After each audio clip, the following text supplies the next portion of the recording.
धाकड़ खबर, बेखौफसमा बेबाक अंदाज। धाकड़ खबर में आपका स्वागत है। मैं आपके साथ हूं अकरम रईस खान। आपको पता ही है, दरोगा इंतशार अली की दाढ़ी को लेकर देश ही नहीं पूरी दुनिया में एक बवाल भूचाल सा मचा हुआ है। पहले बवाल इस बात पे था कि उन्होंने दाढ़ी नहीं कटवाई तो उनको सस्पेंड कर दिया गया। अब बवाल इस बात पे है कि उन्होंने दाढ़ी कटवा दी तो उनका सस्पेंशन बहाल कर दिया गया है। इसके बाद बहुत सारी चीजें लगातार धाकड़ खबर आपके सामने रखने की कोशिश कर रहा है। कल हमने आपके सामने रखा था कि दिल्ली अल्पसंख्यक आयोग के जो अध्यक्ष रह चुके हैं, क्या उनके सामने ऐसा कोई मामला पहुंचा था, उस पर उन्होंने जानकारी दी है। आप धाकड़ खबर पे देख सकते हैं। इसके अलावा हमने उनसे एक सवाल और पूछा था कि पत्रकारिता का 30-40 साल का अनुभव रखते हैं, मुसलमानों का एक वाहिद इंग्लिश अखबार मिल्ली गजट को चलाते हैं, क्या उनका तजर्बा दाढ़ी वाले मामले में क्या कहता है, उस पर भी आप जान सकते हैं उसी इंटरव्यू के दौरान। लेकिन आज कुछ मजहबी यानी कि धार्मिक पहलुओं पर दाढ़ी को लेकर बात करने हम लोग जा रहे हैं। हमारे साथ महाराष्ट्र के जलगांव से जुड़ रहे हैं मुफ्ती हारून नदवी साहब। वायरल न्यूज लाइव के वो एडिटर हैं, अपनी बेबाकी के लिए जाने जाते हैं। पहले भी कई मुद्दों पे हमारे साथ जुड़ चुके हैं।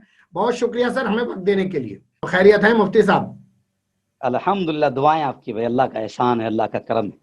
पहले तो मैं माफी चाहूंगा कि आपके बच्चे का एक सानहा आपके साथ हुआ, एक दुख की घड़ी में है। पता लगा मुझे कि 3 ही जी बच्चे जी थे, एक 2.5 साल की उम्र में फौत हो गया, एक 12 साल की और एक अब 18-19 साल की उम्र में फौत हो गया।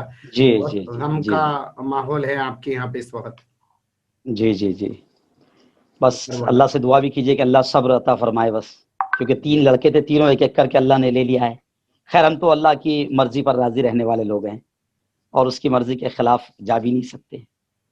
चलिए, ऊपर जी वाला बोलिए आपको अकरम भाई। जी इस गम के माहौल में, दुख के माहौल में सब्र और तहम्मुल अता फरमाए और उनको मागफिरत आमीन फरमाए। आमीन आमीन मैं आमीन। बात करना चाहता हूं दाढ़ी को लेके। पहले दाढ़ी रखी गई, जी फिर दाढ़ी कटवा दी गई। तो दाढ़ी रखना और कटवाना, इसको लेके मजहबी एतबार से अगर हम देखें तो क्या है ये? देखिए, मजहबी एतबार से तो अगर शॉर्टली अगर मैं आपसे कहूं कि दाढ़ी कटवाना बड़ा गुनाह है और दाढ़ी नहीं रखना ये भी गुनाह है, और रखकर कटवाना तो ये और संगीन गुनाह है। ये एक जुर्म है कि एक तो पहले आपने जैसे उस दरोगा की हम बात करें तो मैं बिल्कुल साफ तौर से कहता हूं कि उनका चेहरा दाढ़ी से इतना नूरानी नजर आ रहा है कि देखकर रश को होता है कि बहुत बड़ी बात है। लेकिन कल जब हमने आप ही के चैनल पर देखे कि वो बिन दाढ़ी के जब सैल्यूट मार रहे हैं, मैं समझता हूं कि वो चेहरे की नूरानियत वो पूरी सब खत्म हो गई है। तो दाढ़ी नहीं रखना, शुरू से नहीं रखना, ये भी एक जुर्म है, गुनाह है। और रखकर कटवाना ये तो जाहिर बात है कि उससे भी बड़ा गुनाह है। क्या आपको नहीं लगता कि इस दरोगा ने पहले दाढ़ी रख ली, फिर जिद की कि मैं रखूंगा, बाद में फिर जब सस्पेंड हो गया तो उसने दाढ़ी कटवा दी? ये उसने जलालत नहीं करी खुद की, दाढ़ी की, तमाम चीजों की? अकरम भाई, मैं आपको बता दूं कि जब वो जिद पर अड़े थे कि मैं दाढ़ी रखूंगा, तो हमने खुद अपने चैनल पर लाखों लोगों की राय ये साफ तौर से बताई कि लोग इतने खुश थे कि ये दरोगा कितना अच्छा है कि रोजी रोटी चली जाए, चलेगा, लेकिन सुन्नत रसूल को मैं चेहरे से नहीं उतारूंगा। इस जिद पर ये दरोगा अड़ा है। तो इसको पूरी दुनिया से प्यार मिल रहा था, मोहब्बत मिल रही थी, लोग इसके ईमान की तारीफ कर रहे थे, लोग इसकी इस्तिकामत और मजबूती की तारीफ कर रहे थे कि ये सरकारी नौकरी चले जाए चलेगा, मगर ये दरोगा जिद पर अड़ा है कि दाढ़ी नहीं काटूंगा। तो लोग बहुत दुआएं दे रहे थे। मैं सवाल को जी और आगे बढ़ा देता हूं। मेरा सवाल जी ये जी था जी। कि पहले उसने कहा दाढ़ी नहीं काटेगा, फिर बाद में उसने दाढ़ी कटवा ली। तो इसे लेके क्या उसने अपनी, समाज की या दाढ़ी की कोई जलालत करवाई या नहीं? बिल्कुल दोनों तरह से। एक तो खुद की जलालत उन्होंने करवाई। जब मैं आपके चैनल पर भी मैंने कमेंट्स देखा उनके, तो कमेंट्स में लोग बेइंतहा नाराजगी का इजहार कर रहे थे। बल्कि कुछ ऐसे भी जलालत का अंदाजा आप लगाइए इससे कि कुछ ऐसे भी अल्फाज इस्तेमाल कर रहे थे जो नहीं करना चाहिए। लेकिन इससे ये तो पता चला कि उन्होंने खुद की जलालत करवाई है, खुद भी रुस्वा हो गए, खुद भी जलील हो गए। दुनियावी एतबार से तो जलील हो गए, अब आखिरत के एतबार से उनके दिल का क्या मामला है वो तो अल्लाह ही जानता है। हम फतवा नहीं देख सकते कि अल्लाह उनके साथ क्या मामला करेगा, लेकिन दुनियावी एतबार से तो वो खुद भी जलील हुए हैं। और दूसरी बात यह है कि लोग ये भी कह रहे हैं कि उन्होंने समाज को भी जलील किया है और एक एतबार से इस्लाम को भी यूं समझे कि रुसवाई का जरिया बने हैं। क्या उन्होंने दूसरों को मौका नहीं दे दिया है कि अब अगर दाढ़ी कोई रखे तो बाद में उसे कहा जाए कि तुझे सस्पेंड कर देंगे, नौकरी से बाहर निकाल देंगे, दाढ़ी कटवा दे, वो दबाव में आके कटवा देगा? या इस मामले को दूसरे तरीके से देखा जा सकता है कि तो रख भी लेते हैं, कटवा भी देते हैं। मुसलमानों की दाढ़ी कोई ऐसी दाढ़ी नहीं है कि बाद में दिक्कत हो। बिल्कुल बिल्कुल, मामला यही है कि लोग ये भी कह रहे हैं, और मैं खुद भी इस बात को का कायल हूं कि ये अगर दाढ़ी रख लेते और उस एसपी के खिलाफ कोर्ट में चले जाते तो हमें यकीन था कि अल्लाह इनकी जरूर मदद करता और इनकी वजह से आने वाली नस्लों के लिए दाढ़ी रखना आसान हो जाता था। लेकिन इनकी इस हरकत से अब मामला यह हो गया कि कल को इनको कहने मिल जाएगा कि भाई ऐसा कर भी सकते हैं, कोई जरूरी नहीं है। जैसे मिसाल के तौर पर लॉकडाउन में मेरी ये जिद थी कि हम हुकूमत से ये कहे कि भाई सोशल डिस्टेंसिंग के साथ ही सही, लेकिन ईदगाह में या मस्जिदों में नमाज पढ़ने की इजाजत तो दी जाए। उस वक्त भी मेरा यह मानना था कि अगर हम उस वक्त थोड़ा अड़ जाते थे और इजाजत मिल जाती थी तो आने वाले वक्तों के लिए आसान हो जाता था। लेकिन अब हुकूमत के पास में, डिपार्टमेंट के पास में ये कहने को हो गया कि भैया ये कोई जरूरी थोड़ी है, वो देखो वो फुला ने भी ऐसा किया था, जब उस पर प्रेशर आया तो काट लिया। तो इसका मतलब काट सकते हैं। लेकिन अगर ये अड़े रहते थे रईस भाई, अकरम भाई, अगर ये अड़े रहते थे तो अल्लाह की कसम मैं खाकर ये बात कह सकता हूं कि अल्लाह इनकी जरूर मदद करता था और कोर्ट में हम सब के सब उनका साथ देते थे। और अल्लाह की जात से यकीन था कि जैसे सिख भाइयों को अपने धर्म पर अमल करते हुए उन्होंने जो भी पास करवाया है तो उनको इजाजत मिल गई दाढ़ी की, तो फिर हमको क्यों नहीं मिल सकती थी? ये कोई बड़ा मसला नहीं था। लेकिन मुफ्ती साहब शायद आपकी जानकारी में नहीं है, पहले कई बार मामले सेना के लोग, पुलिस के लोग लेके हाईकोर्ट, सुप्रीम कोर्ट पहुंचे हैं, लेकिन हाईकोर्ट, जी सुप्रीम कोर्ट जी ने उनको रियायत देने से मना कर दिया। लेकिन मेरा यहाँ एक सवाल है, क्योंकि आपने कहा कि वो अगर अड़े रहते, आप एक डिसिप्लिन फोर्स में हैं, आपको भर्ती के वक्त जी बताया गया है कि आपको दाढ़ी रोजाना, शेविंग रोजाना बनानी है, तो आप वहां जाके इस जी तरीके से जिद करने लग जाएं कि मैं तो दाढ़ी रखूंगा, मैं तो मुसलमान हूं। तो भाई मुसलमान होना है तो अपने घर जाओ, फोर्स में आके तो फोर्स के सिस्टम से चलना पड़ेगा ना आपको। तो नहीं, तो अगर इनके पास में ये था कि वहां पर आपने एग्रीमेंट किया है कि मैं दाढ़ी नहीं रखूंगा, अब आपको ऐसा लगता है कि मुझे दाढ़ी रखनी चाहिए, मुझे सुन्नत पे और धर्म पे अमल करना चाहिए, तो या तो आप दाढ़ी नहीं काटते, आप निकल जाते थे वहां से, या तो आप उसके लिए कोशिश करते थे। कोशिश करने में हर्ज क्या था? अगर मान लो कोर्ट के लिए हम सहारा लेते, अभी हमारे यहाँ कर्नाटक और महाराष्ट्र के कुछ लोग बकायदा कोर्ट में गए हुए हैं, तो आप जाते तो कम से कम आपके अमल से अल्लाह तो खुश होता कि भाई आपने कोशिश की। ठीक है, आपका ये कहना है कि आपको या तो रखनी नहीं थी या काटनी नहीं थी। अब ना तो रखते हुए इसका मतलब आपकी कोई सोच थी और ना कटवाते हुए आपकी कोई सोच है। आपके लिए नौकरी बड़ी चीज थी, उसी को आपने बड़ा माना। लेकिन अब कुछ और चीजों पर रोशनी डाल लेते हैं। दाढ़ी रखना सुन्नत है, वाजिब है, फर्ज है, ये थोड़ा सा क्लियर कीजिए, क्योंकि हम बचपन से सुनते आए हैं दाढ़ी रखना सुन्नत है। देखिए, नहीं नहीं, देखिए देखिए, एक बात समझे कि सुन्नत, अल्लाह के नबी सल्लल्लाहु अलैहि वसल्लम ने जो अमल किया है वो सुन्नत है, ओके। लेकिन दाढ़ी के बारे में तमाम मसलक और तमाम इमामों का ये मुत्तफका फैसला है कि ये वाजिब है। और वाजिब का मतलब यह है कि फर्ज के दर्जे में, वाजिब और फर्ज में कोई लंबा फर्क नहीं है। वाजिब का मतलब है फर्ज के दर्जे में। और उलमा ने इसलिए भी इसको वाजिब कहा है, इसलिए भी वाजिब कहा है कि अल्लाह के हबीब सल्लल्लाहु अलैहि वसल्लम ने बकायदा इसका हुक्म दिया है। और शरीयत के एतबार से, फिक़ह और कानून के एतबार से ये कहा जाता है कि जब किसी चीज का नबी ने हुक्म दिया है तो नबी वही हुक्म देते हैं जो अल्लाह देता है, क्योंकि अल्लाह के नबी सल्लल्लाहु अलैहि वसल्लम वही बात कहते हैं जो अल्लाह का हुक्म होता है। जैसे मिसवाक के बारे में अल्लाह के नबी सल्लल्लाहु अलैहि वसल्लम की एक हदीस मिलती है कि आप सल्लल्लाहु अलैहि वसल्लम ने यह फरमाया कि अगर मिसवाक करने में दिक्कत न होती तो मैं इसको फर्ज करार दे देता नमाजों के वक्त में मिसवाक, यानी अहमियत का अंदाजा लगाएं। तो वहां मिसवाक को आपने हुक्म नहीं दिया, लेकिन दाढ़ी के बारे में अल्लाह के हबीब सल्लल्लाहु अलैहि वसल्लम ने हुक्म दिया है कि दाढ़ी बढ़ाओ, मूछे कतरवाओ। तो ये हुक्म की वजह से तमाम जो चारों मसलक के इमाम है उनका ये फतवा है कि दाढ़ी रखना वाजिब है। आप यहाँ भारत में रहते हैं, भारत में एक लोकतंत्र है, जी जी धर्मनिरपेक्ष राष्ट्र है, आपको अपने धर्म की आजादी है, जो परंपराएं जी हैं जी उनका अनुपालन करने की।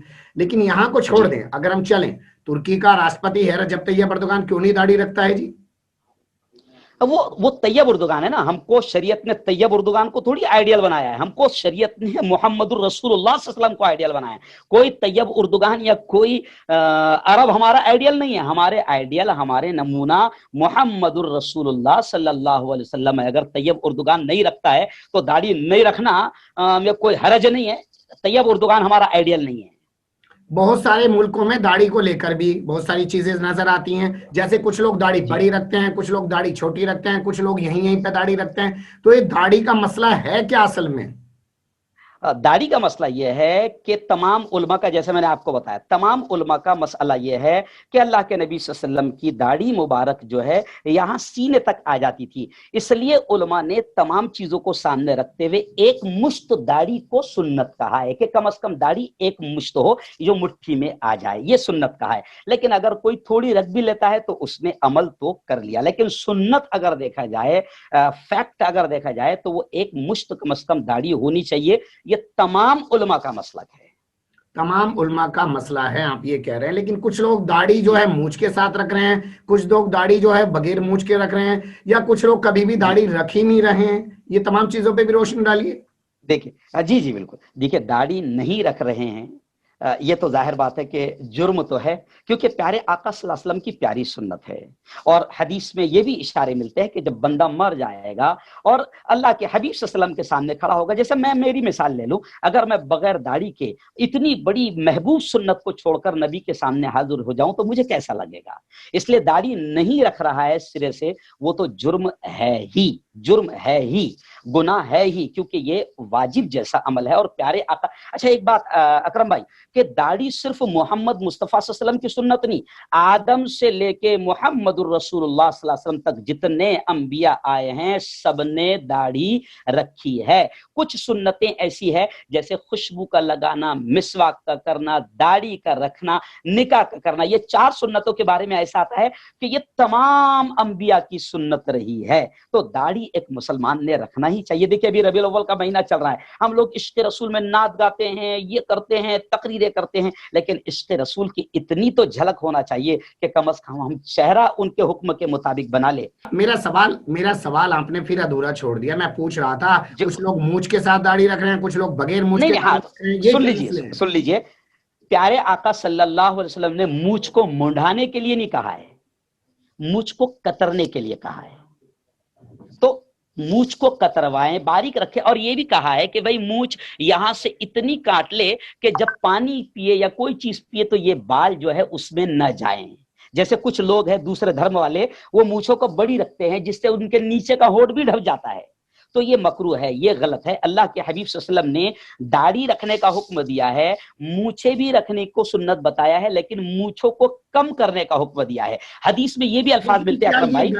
क्या अगर मैं ये कहूं कि मुसलमान ही दाढ़ी को लेके, मूछ को लेके आपस में बहुत सारी कंट्रोवर्सी में उलझे हैं, कोई बड़ी रख रहा है, कोई छोटी रख रहा है, कोई फ्रेंच कट रख रहा है, कोई मूछ नहीं रख रहा है, तो क्या दूसरे समाज के लोगों को आप क्लियर तरीके से समझा पाएंगे कि हाँ भाई दाढ़ी कैसी रखनी है, मूछ कैसी रखनी है, जब आप ही लोग इतने कंफ्यूजन का शिकार हैं? नहीं, कोई कंफ्यूजन का शिकार नहीं है। देखिए, एक होता है सुन्नत से आला दर्जे की मोहब्बत करना, नबी से आला दर्जे की मोहब्बत करना। तो जब आला दर्जे की मोहब्बत है तो नबी के हर अमल को दिलो जान से चाहो। तो अब वो मसला सुन लीजिए कि प्यारे आका सल्लल्लाहु अलैहि वसल्लम ने जो दाढ़ी रखी थी वो इतनी लंबी थी कि सीने तक आती थी। इसलिए उलमा ने कहा कि कम से कम एक मुश्त से ऊपर दाढ़ी रखना सुन्नत है, इसमें कोई कंट्रोवर्सी नहीं है। अब कुछ लोग क्या होते हैं, एक आदमी ये दाढ़ी नहीं रख रहा है लेकिन उसको शर्मिंदगी है कि यार ये बहुत अच्छा अमल है लेकिन मैं नहीं कर पा रहा हूं, तो ये उसका अच्छा अमल है कि उसको शर्मिंदा तो है। लेकिन कुछ लोग क्या करते हैं अकरम भाई, कि नहीं रखते हैं और अपने नहीं रखने को सही बताने के लिए हड्डरबी भी करते हैं।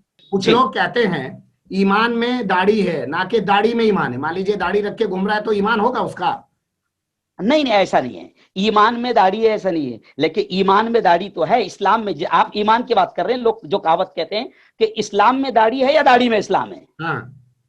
इस्लाम में दाढ़ी है या दाढ़ी में इस्लाम है। तो भाई दाढ़ी में इस्लाम नहीं है लेकिन इस्लाम में तो दाढ़ी है। दाढ़ी में इस्लाम नहीं है कि अगर उसने दाढ़ी नहीं रखा तो मुसलमान ही नहीं रहेगा, ऐसा नहीं है। लेकिन इस्लाम में दाढ़ी तो है। तो समझ रहे आप? सब लोग दाढ़ी रखते हैं तो बिल्कुल रखना चाहिए ना। अब नहीं रख रहे तो वो उनका अपना जाती मामला है। ये आप लोगों का मामला है, आप लोगों को समझा ही नहीं पाते हैं। आप लोग छोटी मूछ ये सब चीजों में उलझे नहीं, हम नहीं, कोई उलझन नहीं रहता है। अल्हम्दुलिल्लाह अभी 80% जो लोग इस्लाम से करीब है वो दाढ़ी रख रहे हैं। कुछ लोग बेचारे, जैसे अभी इंतिसार अली वाला मामला है, कुछ लोग सरकारी नौकरियां करते हैं तो डर के मारे नहीं रख रहे हैं, उसूल के मारे नहीं रख रहे हैं। कुछ लोग बोलते हैं कि नहीं, मैं पहचाना ना जाऊं कि मैं मुसलमान हूं, अगर मैं पहचाना जाऊंगा तो कहीं मॉब लिंचिंग ना हो जाए। तो कुछ लोगों का डर है, डर की वजह से नहीं रख रहे, लेकिन आपने अकरम भाई डर ये की एक बात अच्छी बात। की, आपने डर की बात जी की, डर वाली चीज को आगे बढ़ाते हैं। हमने देखा जी 1984 के दंगे हुए, सिखों ने अपनी दाढ़ियां कटवा ली। मुझे अपनी जी याद में कभी नहीं पड़ता है, 12-14 साल पत्रकारिता करते हुए मुझे भी हो गया कि कभी दंगे के डर से, मॉब लिंचिंग के डर से मुसलमान दाढ़ी कटवा के घूमने लगे हों। लेकिन ये जो इंतशार अली जी ने किया, ये तो बहुत ही अजीब और गरीब मामला हो गया। जी। दाढ़ी नहीं रखी ये एक अलग बात थी, लेकिन रखकर काटने वाला मसला ये पहली मर्तबा हमारी आंखों के सामने है। आपको भाई लगता है नहीं दहशत रखा में मुसलमानों ने, आपको लगता है कभी याद पड़ता है कि दहशत में मुसलमानों ने दाढ़ियां कटवा दी हो सिखों की तरह? नहीं नहीं, अल्हम्दुलिल्लाह, जिसने रख लिया वो मर जाना कबूल करता है मगर काटना कबूल नहीं करता है। चलिए, कुछ चीजें थी आपके जिसने सामने, बहुत शुक्रिया। जी ये कुछ चीजें थी आपके सामने रखनी थी, अच्छी बुरी जो भी लगी हो। कुछ लोग कह सकते हैं कि भाई चैनल को खबर के जरिए से छोड़ के आप मजहबी तरफ से जा रहे हो, लेकिन कम से कम जी आपको दूसरे समाज जी का, दूसरे मजहब का ये भी जानना चाहिए कि वहां मसला असल में है क्या दाढ़ी का। तो वो एक छोटी सी जी कोशिश है। जी जरूरी नहीं है कि जी तमाम चीजें हम लोग समेट सकें, तो आ- कुछ चीजें आपके सामने। आपके चैनल से एक मुद्दा ये भी जाना जरूरी है कि आपने फ्रेंच कट वगैरह की बात की, तो ये बहुत अहम मुद्दा है लोगों के लिए, खासतौर से हमारी कौम के जवानों के लिए। तो ये जो स्टाइलिश दाढ़ी चल रही है, मैं उन जवानों से भी हाथ जोड़कर कहूंगा, अल्लाह के वास्ते कहूंगा कि दाढ़ी का मजाक ना बनाएं।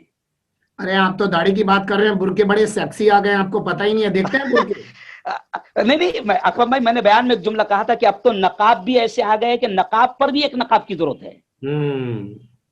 चलिए, बहुत नकाब को भी शुक्रिया, नकाब की जरूरत है। बहुत शुक्रिया, जजाकल्ला, शुक्रिया हमारे साथ जुड़ने जजाकल्ला, के लिए। जजाकल्ला। फिर आपसे किसी और ऐसे ही सुलगते हुए और उलझते मुद्दे पर करेंगे बात। बने रहिएगा जरूर। धाकड़ खबर के साथ। फिलहाल अभी मुझे दें इजाजत।